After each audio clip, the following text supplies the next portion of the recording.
Good evening. This is the Cortez City Council work session / special meeting. Today's Tuesday, April 22nd, 2025, and the time is 6:15 p.m. I'd like to call this meeting to order, and we'll start with A on our agenda, an update from Judge Beth Padilla on the municipal court operations. Thank you for being here, Judge.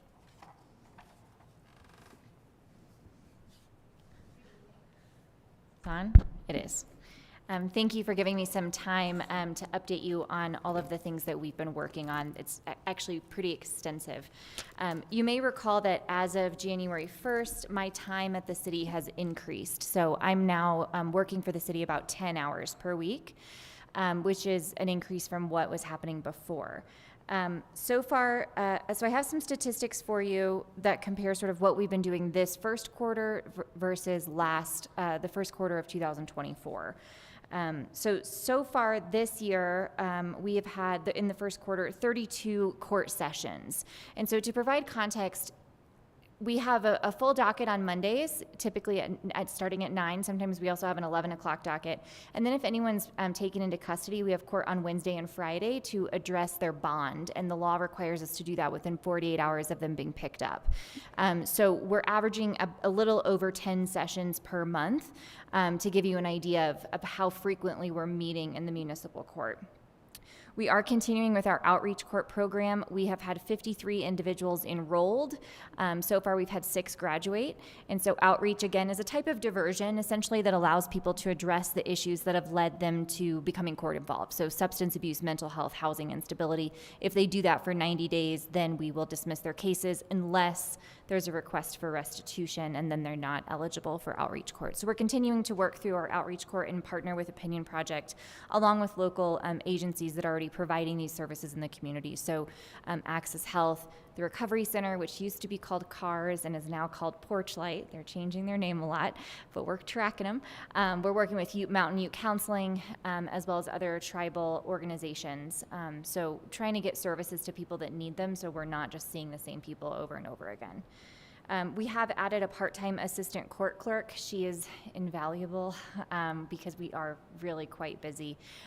The city was graciously giving us people to cover Monday mornings when the other 2 court staff members were in the court with me. So if someone, for example, wanted to pay their ticket, there needed to be someone at the window that could take a payment. So we do have a part-time person now, Miss Grace Whitaker. She's great, and things are going very well. We've really focused on improving security in the courts, in the courtroom, and that's happened in a few different ways. One is we graciously, due to all of you, were allowed to buy a metal detector, and so this has made a big difference. We did have a defendant bring a weapon into the courtroom in the fall. He was very mentally ill and had a large knife. He didn't threaten anyone, but it was very concerning for all of us, and so that really cemented our desire to have some better security. The City of Cortez Police Department graciously gives us an officer for every court session, so we do have an officer present. Without the officer and the additional metal detector, I mean, we're really in a vulnerable position. A lot of our defendants, our criminal defendants, are really unwell mentally and often are substance addicted. So although we have low-level offenses, right, low-level crimes, we have high-need population. So I feel much safer having the metal detector. If you haven't seen it, you should peek your head in. It's huge, it's official, it looks very good, and I think that it is working, and it's improving security. We've also reached out to the Cortez Police Department, and they sent an officer to do an ALICE training for us. So court staff did engage in an ALICE, and it's alert, lockdown, inform, counter, evacuate. It's essentially what to do in an active shooter situation, or if you have someone in the courtroom that's becoming unruly to the point that you can't maintain safety and security. So it gave us a lot of really great information, did a walkthrough through the court and identified problematic areas, said, hey, you shouldn't have a calendar here with pins because someone might be able to use it to do something, and things that we just didn't know. So again, incredibly grateful for the police department sending over an officer and engaging with us. And then also just provided some general safety advice to us. How should we be coming in and out of the courtroom? What's the best way to make sure you can see out the door? So really helpful information. We have, since I've been in the city more hours per week, I've done 3 trainings so far this year. So the Alice training with law enforcement. I did a training with our court staff about ethical obligations that court staff has. And then just yesterday, I did a training online for essentially de-escalation techniques specifically targeted toward the homeless population. So how to engage with someone that is likely suffering from PTSD, someone that may be escalated in the courtroom. So I've passed on that training to the other staff. It was free, and I think it was really beneficial. So I think we're just really trying to make sure that we're keeping up on how to keep ourselves safe, how to keep our community safe when we're in the courtroom. We are continuing to maintain great relationships with community partners. So I met with all of our defense attorneys as well as the city attorney's office to essentially touch base and make sure that I am not making any decisions that are making their lives more difficult. For example, starting court at 8:30 when maybe they need to drop their kids off at school. So we start at 9. Or, hey, I can't do it on this day because of this obligation. So just making sure that we're able to keep open lines of communication so that we have attorneys available. Our district is labeled a legal desert. I don't like that name at all. It's very negative, in my opinion. But we have an extreme shortage of attorneys in the 22nd Judicial District, which is Cortez, Montezuma County, Dolores County. So it's really critical that we maintain positive relationships with our attorneys so that they'll continue to work with us. We also met with Pinion Project. They're our hub for the outreach court. And so they essentially make it work. For example, yes, we always send the docket to the outreach coordinator at Pinion Project, and she knew that there were 2 people in the Pinion Project that were supposed to be at court yesterday, so she got them here. And without her getting them into court, we would have had to issue bench warrants, law enforcement would have to pick them up, and we would go through this whole cycle. So really invaluable partnership with Pinion as well as other local agencies. In the first quarter, we've had some improved technology. IT, oh my gosh, they help us so much because we have WebEx up every Monday for actually every docket. So that's like Zoom or a video conferencing option. We almost always have someone appearing remotely because of that. This is also consistent with some of the I don't know if we want to say pressure, but messaging we're getting from the state that we need to make sure our courts are open, that they're accessible to the public, that anybody could log in and watch what's happening. And we're doing that. Unfortunately, sometimes we need IT to help us because we run into problems on Monday mornings, and they're always there.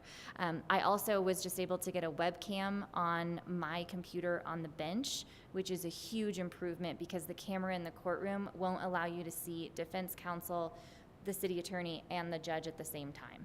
So those appearing by WebEx couldn't see me. So now they can. So that is really great. We're continuing our networking with other courts. We have recently had quite a few other courts reach out to us for advice and assistance. The Municipal Court in Pagosa Springs, as well as Durango, has reached out to Ms. Odell, our court administrator, for help on video conferencing. Essentially, they don't necessarily have the same established program that we do through WebEx, and so she's helped them set that up. The city of Ridgeway reached out to her because they needed a Spanish language interpreter.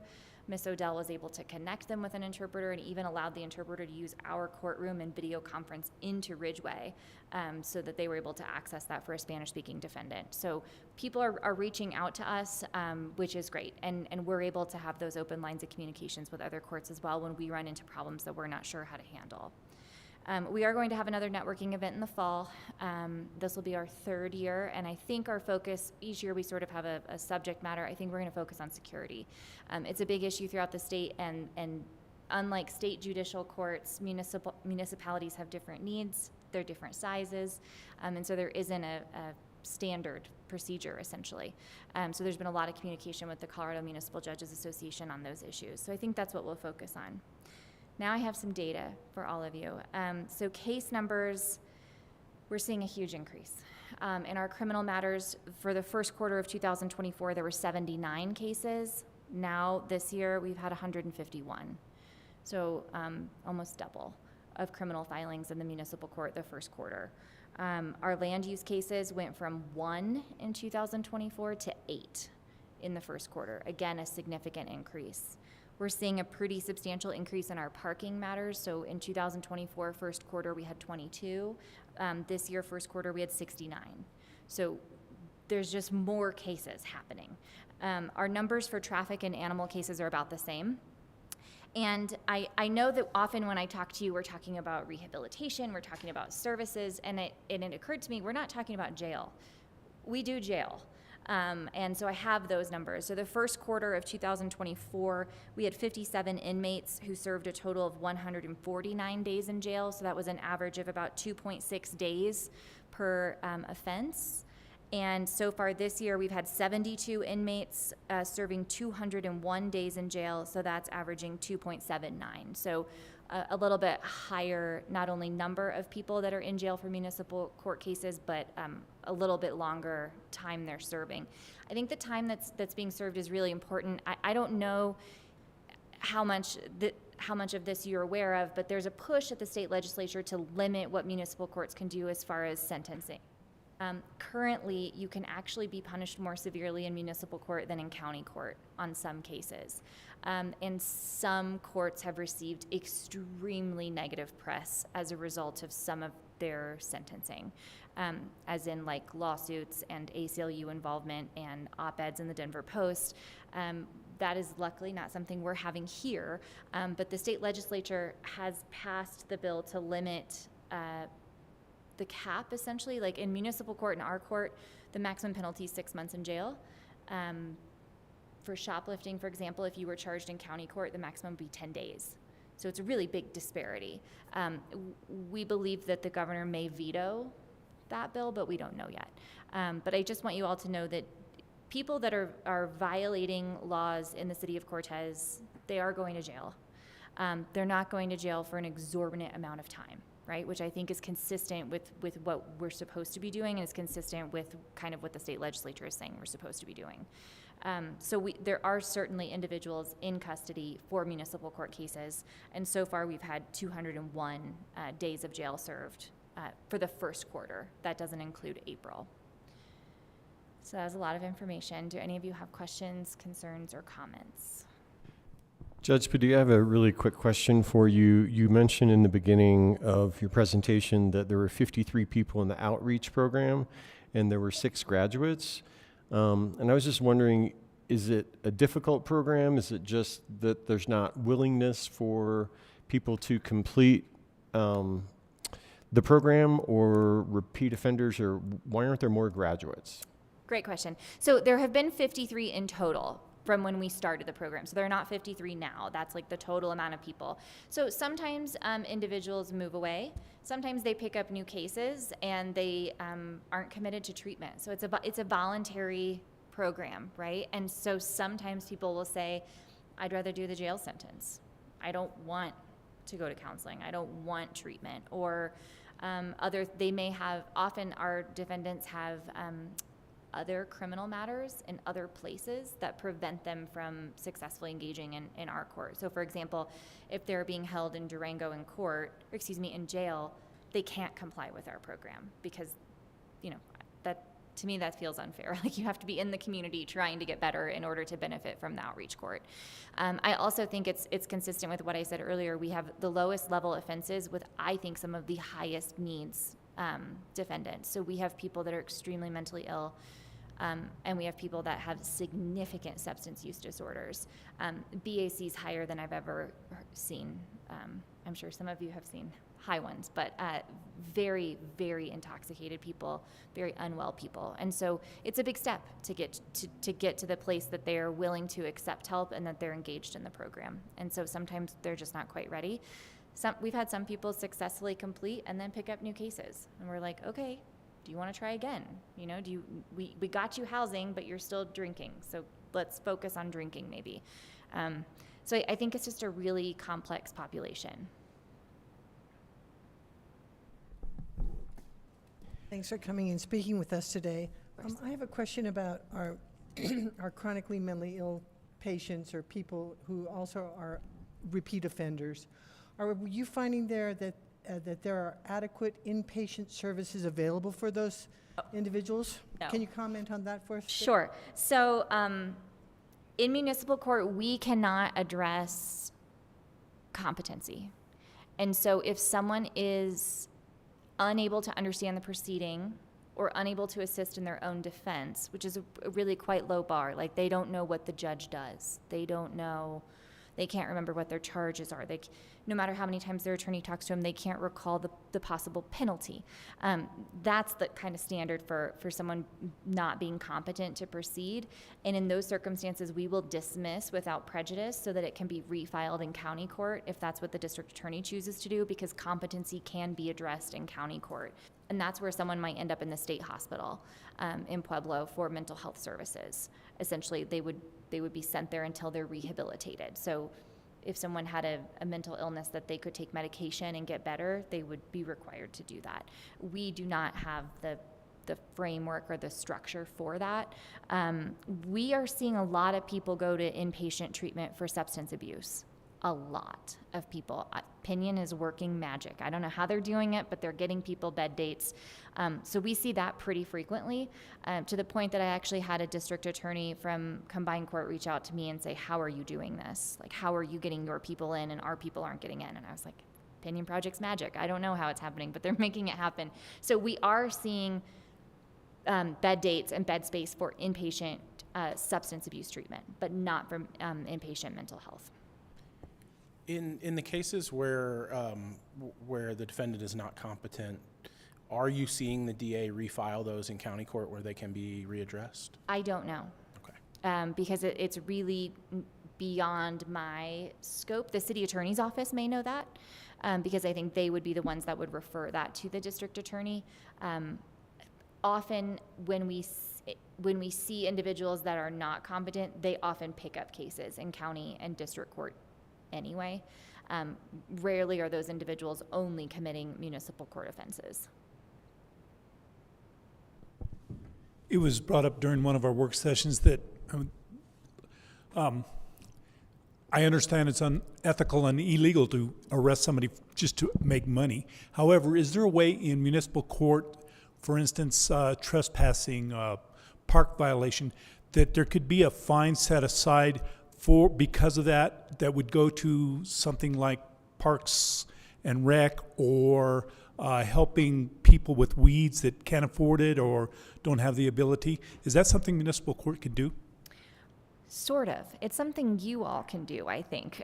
So essentially, I cannot decide where the court costs are allocated, but I believe, and I would turn to Mr. Coleman because I think he'll tell me if I'm wrong, I believe that's something that council can do. So currently, our court costs, a portion of that go to the bridge shelter.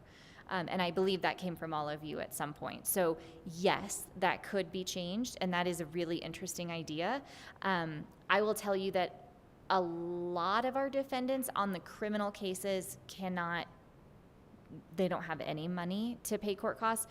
On traffic offenses, we're getting court costs, right? So there's certainly money coming in from individuals that are processing through the municipal court. And so I think certainly that money can be allocated differently based on ordinances that would be passed by all of you. We don't have a fee right now for a deferred. So like if for example, I were to get a traffic speeding ticket, I might pay the fine and agree to a deferred, and then the state would not know about the points unless I got in trouble again or I didn't pay my fine. Lots of municipalities will have a deferred fee. We don't, and that's something that I've been looking into, and that we will likely request of you next year, and then that money could be allocated, I think, wherever you all think is appropriate. Thank you. Any other questions or concerns? I just want to piggyback on Dennis's idea, because I think that would be good. Like the park ranger that we're hiring for the parks to kind of manage activity there, that might be a good place to put some of this money. Yeah. A lot of our offenses come from the parks, our criminal offenses, not our speeding tickets or, things like that. Thankfully, no one's speeding in the park. But we see a lot of our criminal offenses coming from the parks. That's pretty common. All right. Well, thank you, Judge Padilla. We appreciate you being here and updating us on the court system. Okay. Definitely getting busier, but we're glad that have you for more hours, so. Absolutely, and the last thing I'll say is just, and I say this every time, without Carla Odell, it would not work. I can never retire as far as I'm concerned, ever.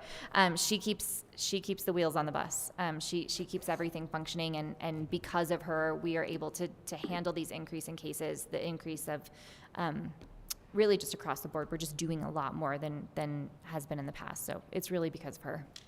Thank you. Thank you. Okay, we're going to move on our agenda to B, Colorado Aviation Economic Impact Study for the Cortez Municipal Airport, presented by Airport Director Jeremy Patton.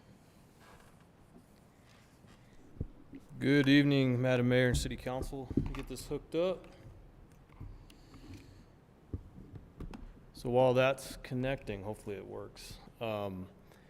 So the CDOT Aeronautics, being the state branch of CDOT that deals with all our airports, every 5 years they do economic impact studies, which you are seeing my desktop, not my presentation.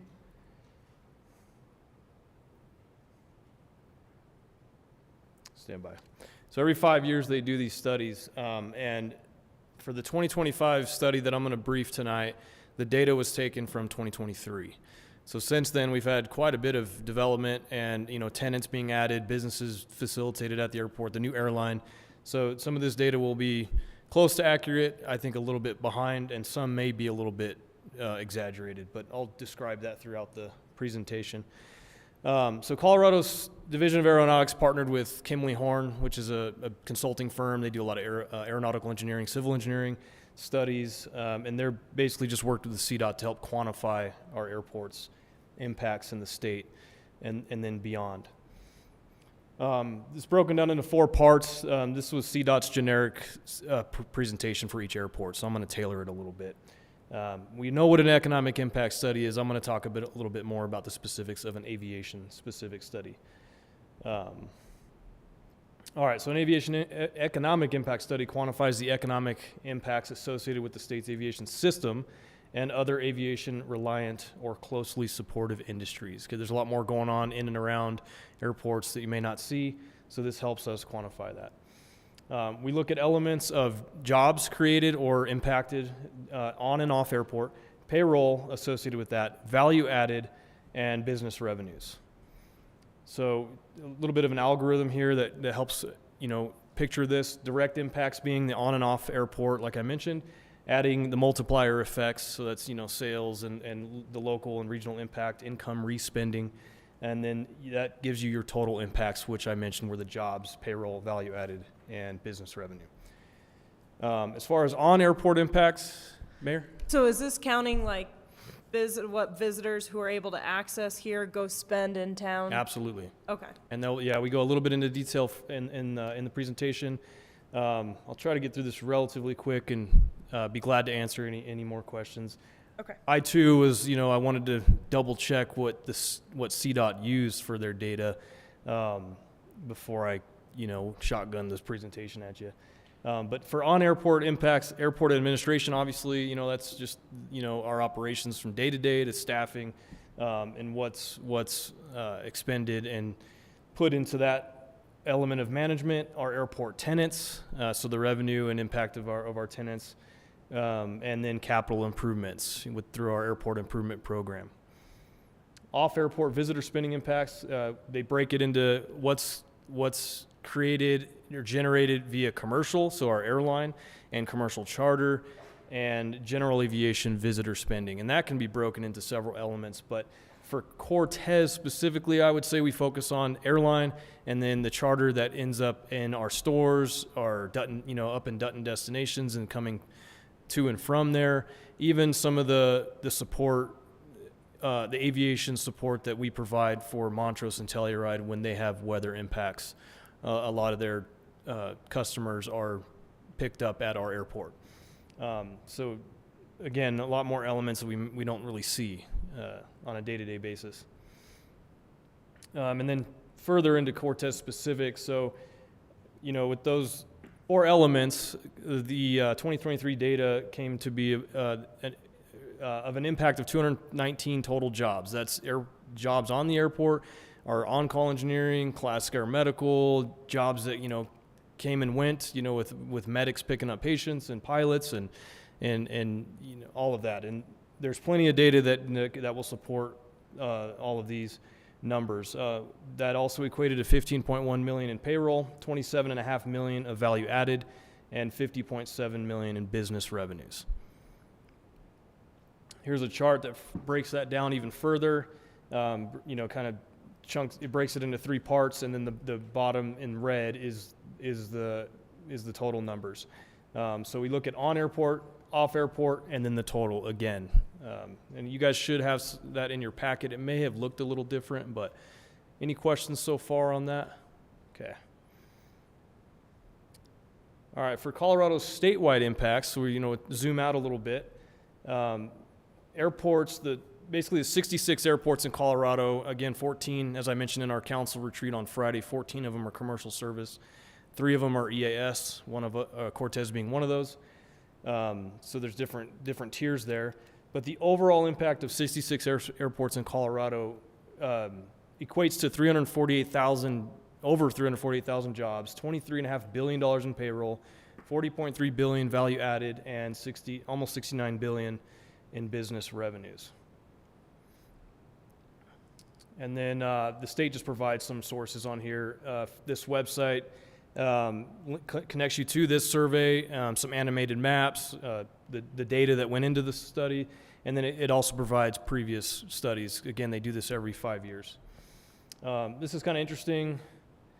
This is Cortez specific, and it's a little time lapse essentially over the flights in 2023, arrivals and departures, and it just refreshes, right? It's a blip that refreshes, and it's only lasts about 30-something seconds, maybe 40 seconds. But you'll see just between the first 2 months of 2023, 74 places were flown to and from. We're at 86 now.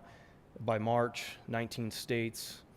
And so they have these maps for every airport in the state, and just how wide we reach, essentially.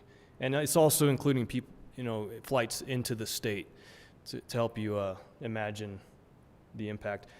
Arizona and Colorado being the more bold there because of our airline, primarily, Denver and Phoenix, right? And then we've got a lot of business owners that come to and from the airport in their private aircraft. Local pilots going out to, you know, vacation, travel, business, whatever reason. And I'll fast forward a little bit. You kind of get the idea, right? Yeah, it looks like it's picking up new states like every month. Yeah, exactly. And oops, I missed it. But it basically came out to, I think, 43 states if I get this thing to work right.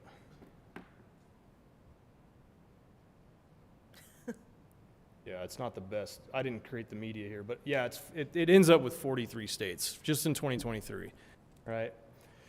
You look at airports like Centennial and Denver and Rocky Mountain Metro. It's international, but the most international flights we impact are to Mexico. You know, guys going on vacation there. That's about it. But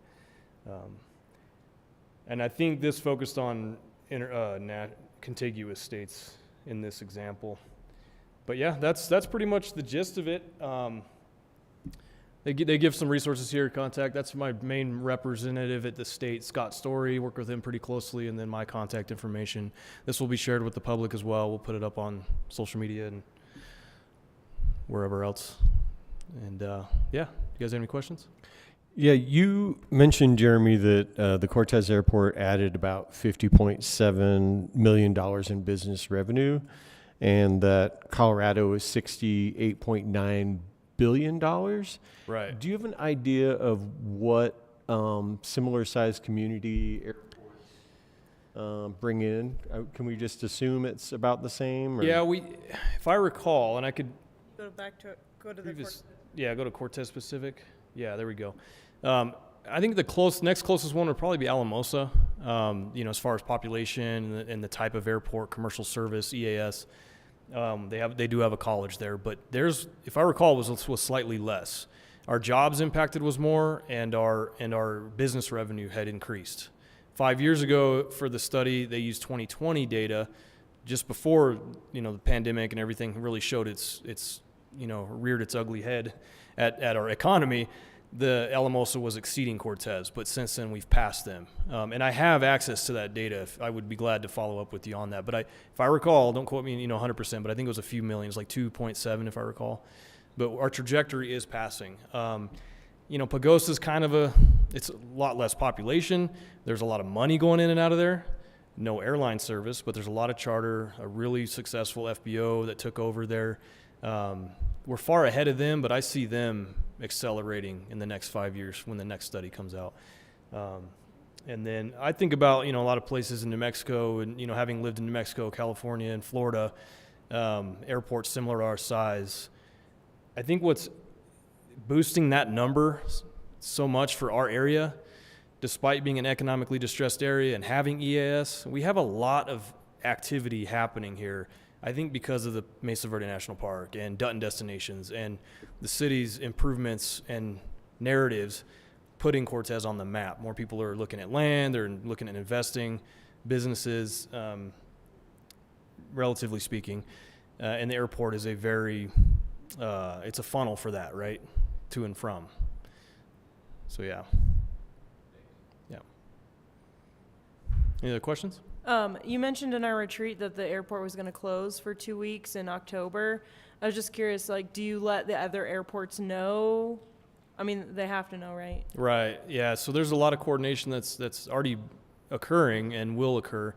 Everything from internally here in the city employment and our directors and planning for that, as well as all the way up to Denver Center for air traffic control, because they monitor this area by radar for our airlines and commercial charter and instrument flight rules aircraft, the Aero Medevac, right? So I coordinate with them.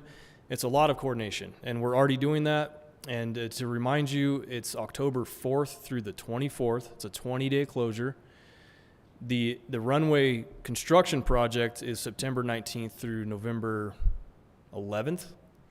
And that 20-day closure in October 4th through the 24th is the biggest impact, in that the airlines will not sell tickets. That's their plan.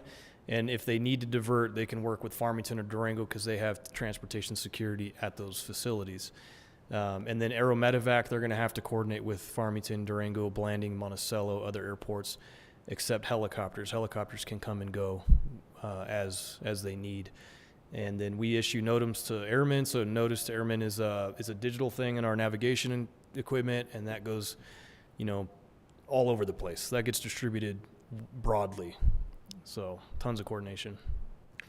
Just curious, did you pick October because it's slower during that period of time, or? Yes, Yeah. yes, and Okay. there are other elements. I actually would have preferred, the beginning of August or mid-August when school just starts again. There's a little less travel. Because of the fiscal funding, we didn't want to gamble with not getting the grant secured and hitting certain reporting elements, so we decided to activate the project after fiscal year. So we're planning everything. We're out to bid right now. We'll open bids May 1st. But there were several assumptions built into that, and I just wanted to cover our tails a little bit by securing it inside of the fiscal year, because our funding cycle won't apply until the fiscal year, if that makes sense. And you probably looked at that time period over the last few years. Can you say what the economic impact might be? Do you have a projection for that?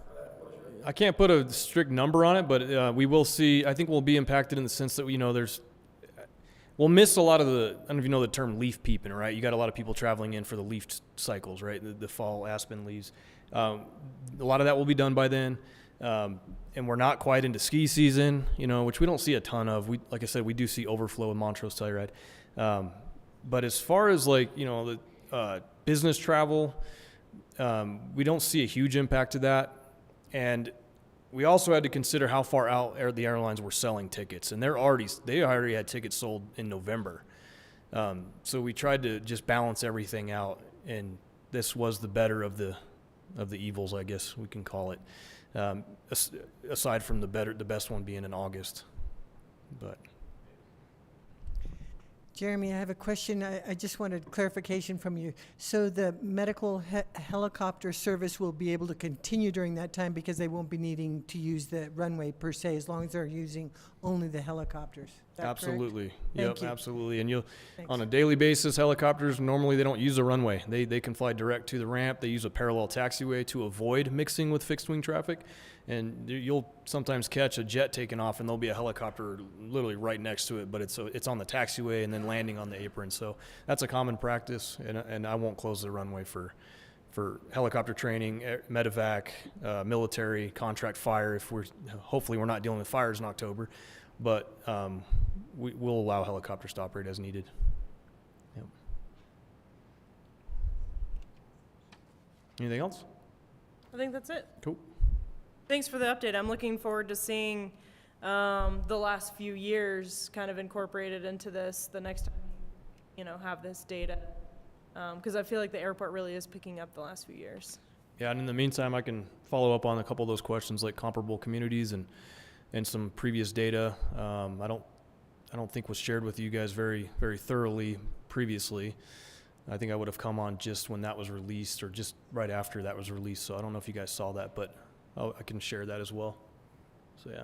Oh, my last question. So does Farmington Airport now have commercial service again? May 9th, they will have United, well, it's technically SkyWest, and they're only doing one flight to Denver per day at 5:50 in the morning, and then a return flight at 9 p.m.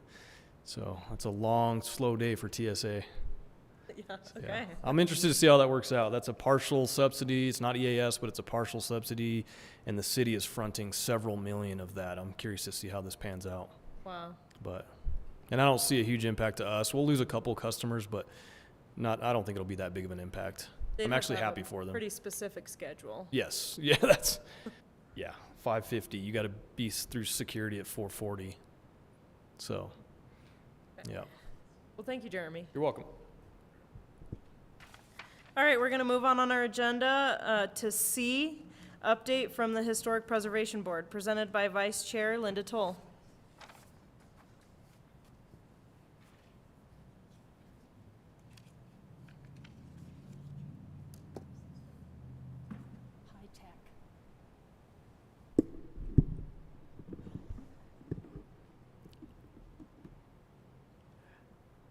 I never remember how to do this.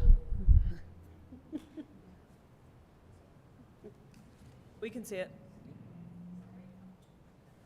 Just do slideshow Yep, where is that? Why can I not find that? from the beginning. Great. All right, and then you want me to click, or you good? Just hit the return. Hi, everybody. I'm Linda Towle. Thank you for giving me this opportunity to update you on what our board has been up to. When I put this together a couple days ago, I realized that the Cortez Historic Preservation Board has been around for 30 years. Well, next year it'll be 30 years. But 2026 is going to be a big year for history. It's the 140th anniversary of the establishment of the town of Cortez. It's the 150th anniversary of the state of Colorado, and it's the 250th anniversary of our country. So you're going to hear a lot about history next year. This particular picture shows the corner of Main and Market Streets. You all recognize this, of course. And when James Hanna from Denver laid out the streets in Cortez in 1886, he determined that this intersection would be the main part for commerce within the town. And you can see the stone block building, which was built around 1889. It took them a while to get it finished. And on the other corner, of course, was the Montezuma Valley National Bank, which was built in 1909. And today, I think we would all agree that these buildings still represent the core of our downtown. So the Preservation Board was actually established in 1996 to save historic signs on Main Street.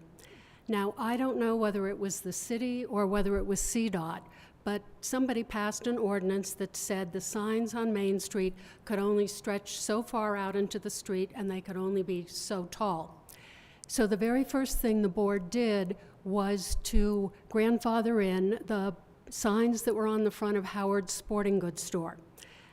Many of you remember them, I'm sure. Howard's was in the Stone Block building. It's where Stonefish Sushi is today. The interesting thing is that Howard's son, Kelly McCabe, tells us that those signs, when they were taken down, went to the hole-in-the-wall store on the way into Moab. Who knows? Kelly also has pictures of the signs in place over the store, but we haven't seen those yet. Right now, there are 4 signs that are listed on the city register: the Theater, Cork and Bottle, and both Tomahawk and Aneth Inn signs. Okay. We recently came up with a mission statement, because, you know, that's what you're supposed to do, and we are dedicated to protecting and preserving Cortez's historic and cultural resources, increasing public appreciation of the area's rich history, and harnessing our unique heritage as a driver of economic prosperity. So, for a long time, we've had the goals of preserving our city's architectural, historic, and cultural heritage, to establish a city register that lists all of these historic properties, and to provide educational opportunities both to increase the knowledge of our own citizens, but also of visitors. The Preservation Board, as you all know, is an advisory board to council. We consist of 7 members. Holly Tatnall represents the Cortez Cultural Center. Mitchell Toms represents the Cortez Chamber of Commerce. Liz McMillan represents the Montezuma County Historical Society. We're waiting for a new rep from Planning and Zoning. And there are 3 members at large: Rachel Weaver, Brian Yaquito, and me. We now meet on Tuesdays in the Mesa Verde room, first Tuesday of the month. In 2010, the city of Cortez became a certified local government. I don't think that phrase means anything.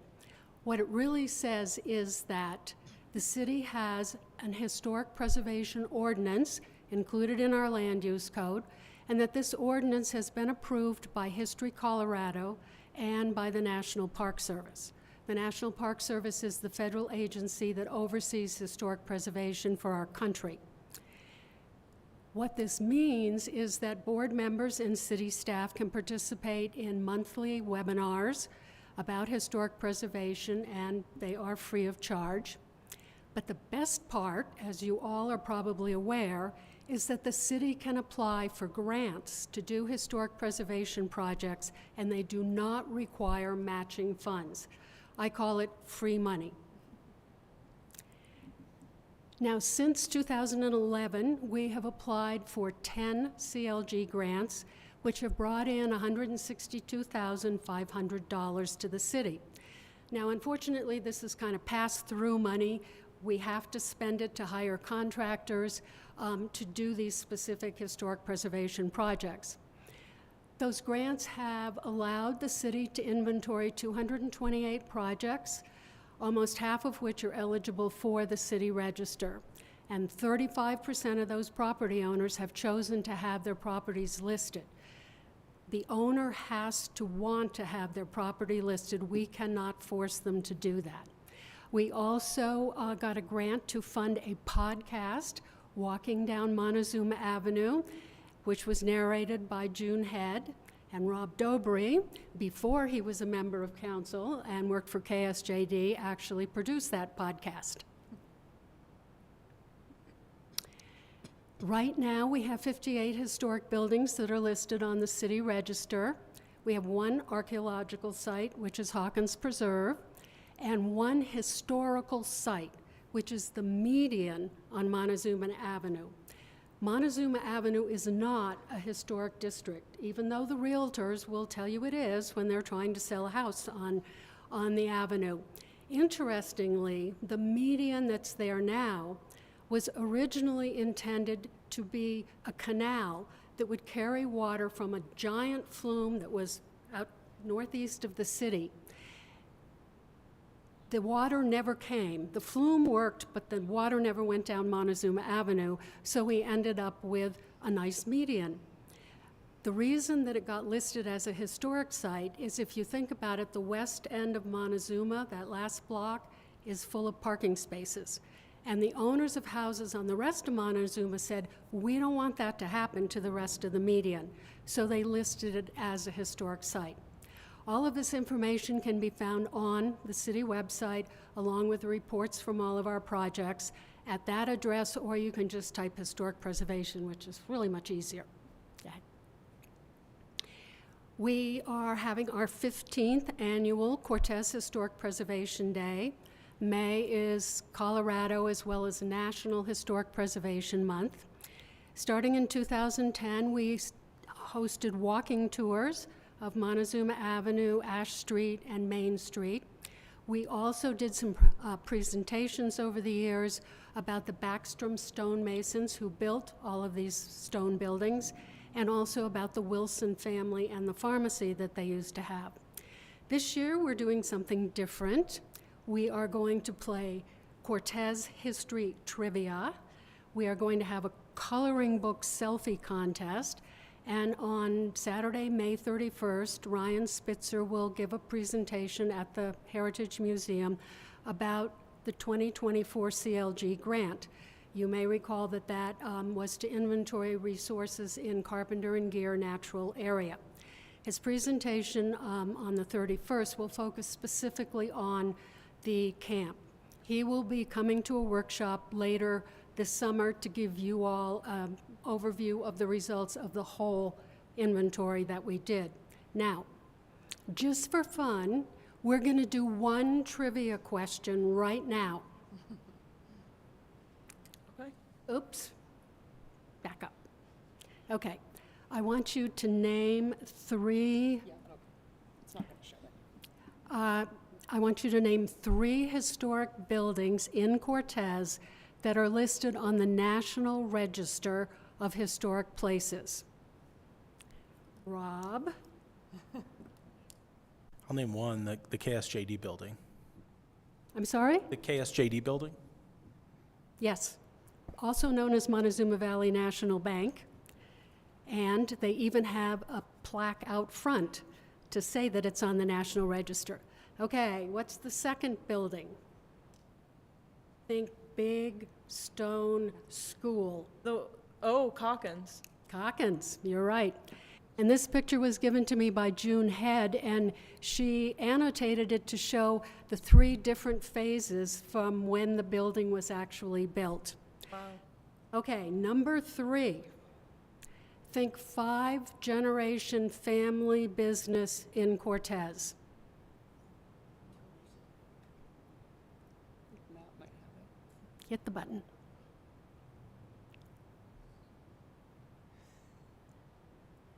Councilmember Kiefhofer, were you going to say no? Okay. Thought I saw you leaning. Urtels. Ortels, you're right. And I borrowed that picture off their website. So the trivia nights are going to be at Blondie's and at Wild Edge. I don't know when, but stay tuned. It might be in the paper. And Helen is now going to tell you about the coloring book selfie contest. Yeah. I guess I'll just do this now. I might mention it briefly in a little bit. But yeah, so Blondies and Wild Edge regularly play trivia, and as just part of trying to bring history into the mainstream and into the day, we are living history. We are providing trivia questions for the people that design Blondies and Cortez Wild Edge trivia. If any of you know, or if anyone listening online today knows of places that might want trivia questions, we're happy to share those. We just automatically thought of Blondies and Wild Edge. But if there are other places that play trivia that want some history from Cortez in the area, let us know. And then the selfie contest, so you'll remember last year we, with a grant from the Lore Foundation, designed a historic coloring book for the city of Cortez. So this year, as part of Historic Preservation Month, if you pick a picture, which you can download for free on the city's website, and then if, either print it off at home or, I will print one photo for a person if they really, really need, or the library could be a possibility to go print the picture of the coloring book at. Pick one photo or picture, color it in, and then go find it in the real world. Bring a friend with you and take a picture of your lovely self holding your colored picture from the coloring book. And so there will be an example of that on the website to explain. Once you do that, send that picture in to me and you could be entered to win various prizes. And I would just mention that if you want to bone up on your Cortez history before next year when all of these events take place, this is a great little book. It's got lots of old photos, which are fun to look at, and it's available for sale at both the Cortez Cultural Center and the Heritage Museum. So, are there any questions? And let's just state that book for those that are visually impaired watching this, but this is the Images of Cortez. I don't even know who publishes that, but it's that classic book that you see in a lot of the tourist stores. But again, please support local and shop at Montezuma Heritage Museum or the Cultural Center. Okay, any more questions? I don't have a question, but I'd really like to thank all of the members of the Cortez Historic Preservation Board, which all came out today to represent your effort, and thank you all because I see how consistently, and you do an excellent job. Thank you so much. Okay, thank you all. Yeah, and then just quickly, as most of you know, I live in a historic house, and you evaluated it maybe 2-3 years ago, and it's on the local registry. And so it's just fun to think my house was built in 1898, and so anytime I see these dates, I'm like, oh, my house, someone was living in my house at that time. Just really fun to kind of be a part of that history. So thanks for all the work you do. Well, I was going to include a picture of your house, but I took it several years ago, and you wouldn't have been happy. I've got peeling paint. It's okay. Thank you.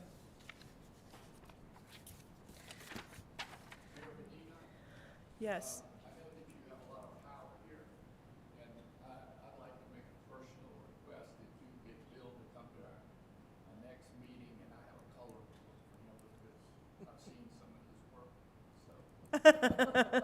That was a request for Bill to go to the next Historic Preservation Board meeting.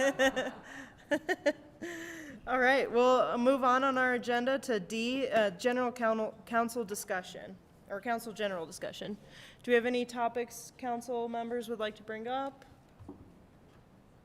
This is our opportunity. All right, seeing none, we'll end this meeting and we'll reconvene.